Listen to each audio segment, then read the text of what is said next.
Good day! Ako po si Yvonne Mayam, isang student taking research in hospitality. Ngayon po, makakausap natin ang aking sister na nagtatrabaho sa hospitality industry. Ma'am, can you please introduce yourself?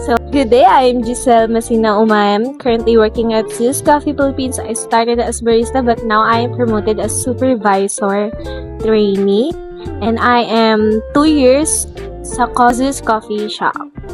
Okay. Question number 1. What is your job in hospitality, Ma'am Giselle?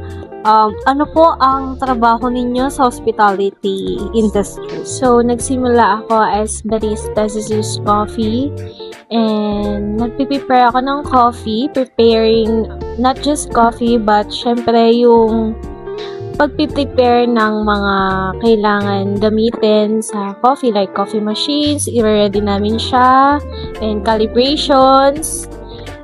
Sa una, nahihirapan ako, pero kapag araw-araw mo siyang ginagawa, magiging madali na lang, tsaka kahit nakapigit ka, kaya mo.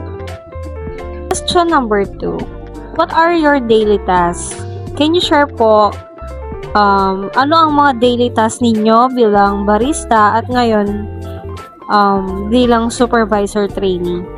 So, nung barista ako is, ang una kong ginagawa is to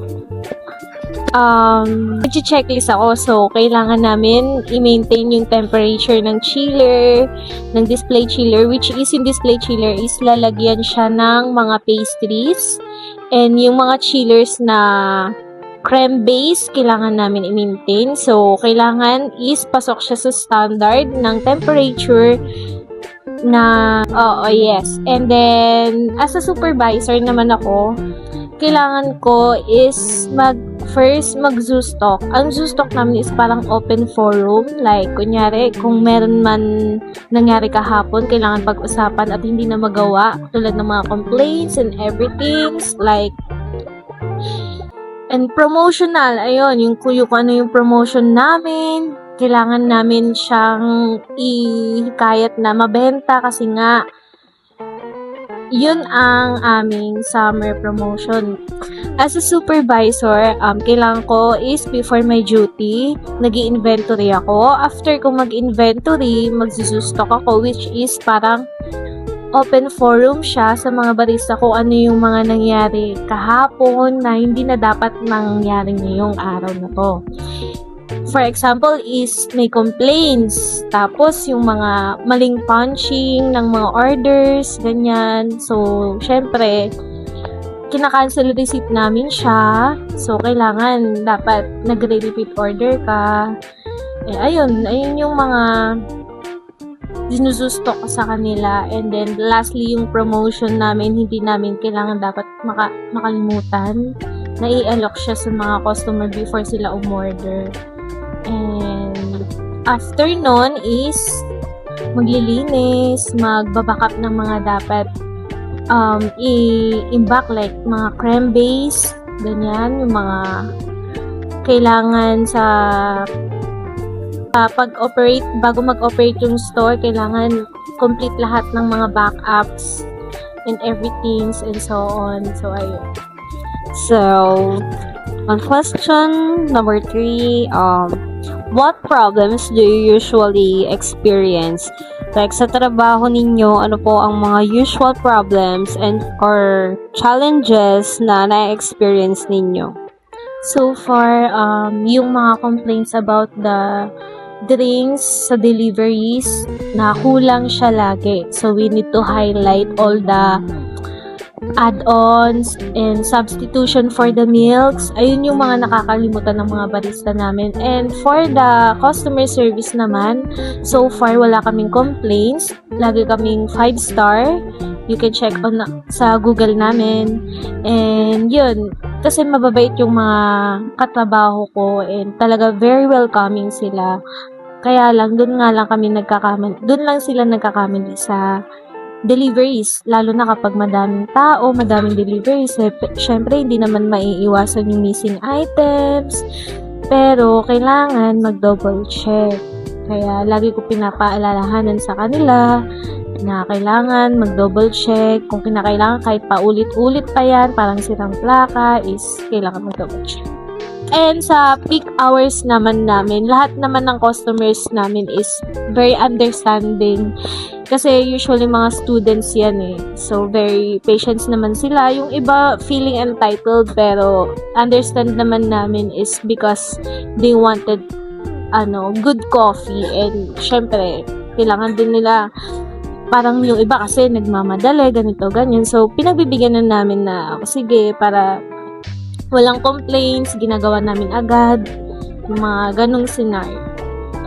So, question number 4. How do you solve those problems? Like, kapag may ganitong problems, paano po ninyo nasa-solve or hinahandle yung mga problema? So, sa complaints first, yun nga, yung complaints namin is very minimal lang talaga. It's laging delivery. So, sa delivery, lagi ko yan talagang, tinatawagan. Pero una, nagsusorry muna ako. Siyempre, mali naman kami. And then, pinapadala namin agad yung mga drinks or pinapalitan. Kung ano man yung request ni customer na gusto nila is binibigay namin para ma-solve yung mga problems and wala na rin talagang ibang arguments na mangyayari. So, ang motto pa rin namin is customer is always right. Ayun. And then, sa mga ibang problems naman like coffee machine, minsan kasi nagkakaroon kami ng water pressure, naubusan kami ng tubig sa loob ng machine and mahirap siya humigop ng tubig. Ang ginagawa namin is non-coffee na lang talaga. And then, may mga backups kami like matcha and fraps, yan, mga powdered coffee, ayan, yung mga alternative namin for troubleshooting sa coffee machine. Question, why is customer service important? Bakit po sa tingin ninyo importante ang customer service sa hospitality industry? So, customer service is very important. It builds trust and loyalty. And syempre, kapag maganda yung service, binabalik-balikan kami ng aming mga customer. Sobrang dami na naming loyalty customer, like yung mga estudyante. Malapit kasi kami sa Philippine Women's University. Minsan, yung customer namin is artista. Sino nga ba yun? Si Kaori, ayun, si Kaori, lagi yan sa amin, bumibisita. Gusto niya yung service ng mga barista namin kasi very welcome. Hindi lang dahil artista siya, hindi naman siya una nakilala nun eh. Nakilala na lang namin siya nung may nagpa-picture, ganyan. So, sa ibang mga school naman din, sa Jesus Reigns, may mga teachers doon na regular customer namin, and tuwan-tuwa sila kasi syempre very welcoming kami, and palabiro minsan kasi ng mga nagbibiro sila, ganyan. And yun, syempre lagi silang babalik kung good mood yung, tsaka maganda yung environment ng coffee shop, hindi yung mga nakasimangot, yung susungit, ayun. So yung ugali ng mga kasama ko is very, jolly, palabiro, pero nilulugar naman. Kung alam nilang ka-humor nila yung mga tao, syempre, puro estudyante yon, and mga Gen Z, alam nyo na ang mga ugali niyan is feeling close, ganyan. So, ayun yun. So, question number 6. What advice can you give to students? Lastly po, ano pong advice ang mabibigay ninyo sa mga students na gustong pumasok sa hospitality industry? So, my advice is always be patient and professional, continuous learning, and respect for customers no matter what. Lalo na yung mga matatanda, yung mga alam natin na hindi masyado na nakakaintindi. Maging patience tayo. Yun lang yung and then ang magkaroon tayo is bilang integrity. Kahit no one is watching, dapat may is consistent ka sa ginagawa mo na kahit walang nakatingin sa'yo, tama yung ginagawa mo. Integrity and empathy, ayan yung mahalaga sa hospitality management. Empathy, nilalagay mo yung sarili mo sa kalagayan ng iba. Yun. So, maraming salamat po, Ma'am Giselle, sa inyong oras at sa mga valuable insights. I learned a lot from your sharing. So, thank you. Thank you.